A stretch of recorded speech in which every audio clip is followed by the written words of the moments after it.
57 years ago, Biafra Republic was declared by Odumegwu Ojukwu. 54 years later, the issues that led to the declaration of Biafra has not been settled yet. Instead, it has gotten worse. May the souls of Biafran women, children, men, and pregnant women that were starved to death in 1967 to 1970 genocide continue to seek vengeance against the Nigerian state. Until justice is served, there will never be peace for the wicked.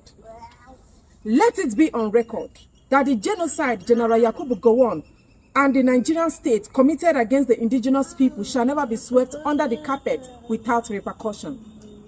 Congratulations to United Kingdom, United States of America, Federal Government of Nigeria, and Yakubu Gowon. It is 57 years already. 57 years ago, you massacred 5 million innocent men and children to keep Nigeria as one. You wasted 5 million Igbos for the Nigeria you and I are seeing today. But guess what? We are Igbos. We are unshaken. We cannot be broken. We are still here. You marginalized us because you want to make us weak, docile, and scared. You said as far as you breathe, Biafra will remain an illusion. You also said, instead of an Igbo man to become the president of Nigeria, let the rope holding the foundation of Nigeria collapse before your eyes. The creation of Nigeria in 1914 is only but a cost to the indigenous people, and these are the achievements of 1914 amalgamation so far. Lives perished, investments gone, and properties destroyed. Ojukwu knew that a day like this would come. In order to avert the unfortunate incident or for future occurrences, he asked for a restructured Nigeria. A restructured Nigeria that will permit each region to govern themselves and manage their resources while promoting autonomous society that fosters development and the maintenance of indigenous or regional resources geared at improving the lives of the people without external intervention. The Aburi Accord meeting was initially agreed by both parties. Gowon arrived in Nigeria, and the success of the meeting was truncated by Britain, the colonial masters. Ojukwu got frustrated. He declared the Republic of Biafra on the 30th of May, 1967.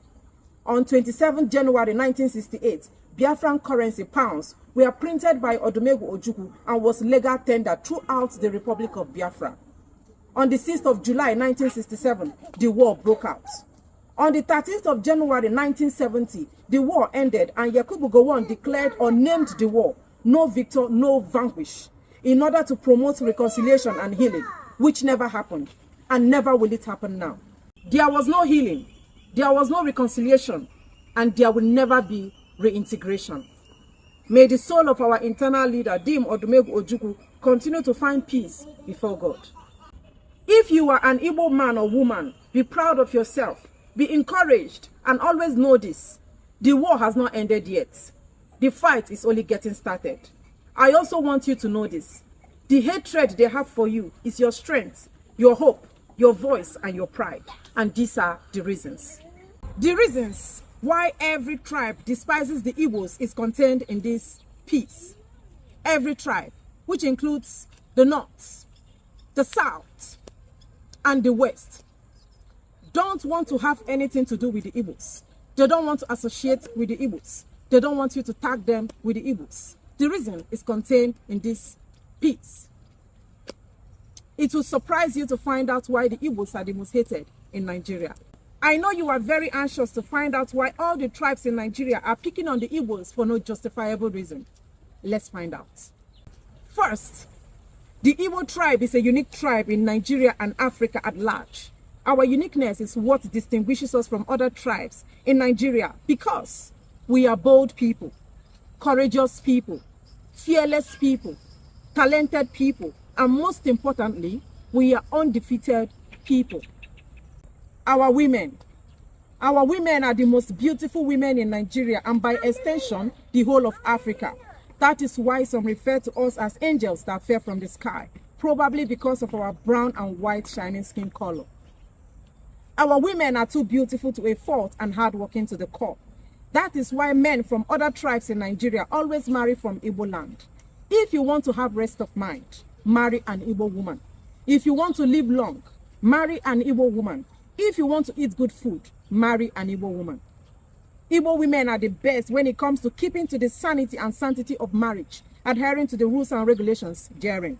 Igbo woman has this natural or magical power of turning a poor man into a wealthy man overnight because she knows how to manage money, she knows how to make money, and she equally knows how to spend money. She carries that grace of knowing how to make money to her husband's house. Igbo woman stays forever with her husband in any condition or situation. For her, it is for better and for worse. Igbo men. As for our men, we have the most hardworking, ambitious, and lovable men from Igbo tribe. In fact, we are dragging our men with the women from other tribes in Nigeria. Every lady wishes to marry an Igbo man. The Igbos produces billionaires than any other tribe in Nigeria. Go and verify. Our beliefs. It is only the Igbos in Nigeria that criticizes their leaders. We throw our useless leaders stones and chastises them for their wrongdoings without hesitation. Our traditional rulers. Our Igbos are not left out of the equation. We ensure our elders speak in the interest of the people and not in the interest of their empty, hungry, bloated stomach. Unlike the other tribes in Nigeria who pampers their criminal leaders and protect their criminal traditional rulers. Our food. If you have not tasted Igbo food, you have not started eating good food, I assure you. Igbo women are the best cook in Nigeria and Africa, followed by Calabar and the others. If you have not married an Igbo woman, you are missing the sweetness of marriage. They know we are just too good. That is why they pick on us at every point in time. They took away everything from us, starved us in 1967 to 1970 genocide, gave our billionaires only 20 pounds after the Nigerian Biafran Civil War, spearheaded by General Yakubu Gowon and his Yoruba counterpart, Obafemi Awolowo. But after all their plans against us, we still remain the most successful tribe in Nigeria. There is a saying that anywhere you go and you don't find an Igbo man there, run. Run for your dear life because nothing is happening. I will not be surprised if the Igbos can be found in Pluto, Saturn, Jupiter, Mars, to mention but a few. We are special people. We are special tribe. We don't look like what we have been through. Anywhere you find the Igbos, give us some accolade and flowers. We actually deserve it and even much more. Igbo man turned desert to a fertile land. Do not underestimate the powerful power of an Igbo man. The other tribes in Nigeria survive with government appointment and government support. But the Igbos survive without government appointment and without government support because we don't depend on any mortal for survival. The Igbos don't beg for crumbs. The Igbos don't lick people's acts just to feed. The Igbos speak truth to power no matter who is involved. The Igbos don't settle for less. We go for the best. In Igbo land, every man is a king in his own family. We are progressive people. We are traders. That is one of our unique talents. When it comes to commerce and industry, we are first class. You can't compete with the Igbos. If you try, you must return as a failure, I assure you. Unfortunately, the Igbos develop swampy areas for ungrateful people that hardly appreciate our efforts. They always threaten us to leave their land because they are scared of us. They are envious of us. They know we are an embodiment of knowledge, power, skills, craft, talent, and passion. Feel free to do business with an Igbo man. Feel free to marry Igbo man or woman. Feel free to eat Igbo food, natural food. Feel free and accommodate the Igbos in your area or locality because our presence fosters peace and prosperity, double peace. Please stop the attack on the Igbos. We are the most hated in Nigeria, yet we develop our host communities.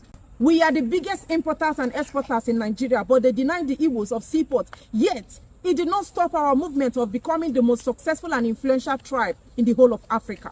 Stop the jealousy, stop the envy, stop the attacks, stop the hate, stop the gaslighting. You can't be like us. You can't taste what was swallowed. You can't survive what the Igbos survived. We are who we are because we remain a blessed tribe in the whole of African continent. I will drop my pen here to catch some breath. But always have this in mind. The Igbos have come to stay. No man born of a woman can wipe us away from the surface of this earth. The earth is big enough to contain us all. Let the Igbos breathe.